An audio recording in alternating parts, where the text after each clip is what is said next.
এসব কাজ না মা, আমারে কইছে গরু ছাগল যা আছে সব আমারে পালতে হইব, ওকে খাউন জোগাড় করতে হইব। এই যে ক্ষেত, এই পুরাটা ক্ষেত আমার চাষ করতে হইব।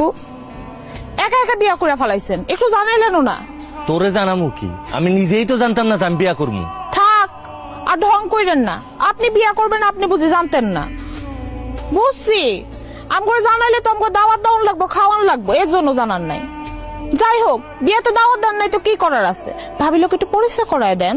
আমার পরিচয় করাইয়া দিতে হইব কেন? ঘরেই তো আছে, যা নিজে গিয়া পরিচয় আলো। শেষ পর্যন্ত বিধবা মায়ে বিয়া করছেন, টাকা লোভে বিয়া করছেন, তাই না? আমি টাকার লোভে বিয়া করি আর জেডার লোভে বিয়া করি, তোর কইতে হইব? এই তুই আর কিছু কবি? আমরা যাইতে দে। দাঁড়ান, তো বাচ্চা সহ বিয়া করছেন না বাচ্চা ছাড়া? বাচ্চা? কিসের বাচ্চা? কার বাচ্চা? হায় হায়, আপনি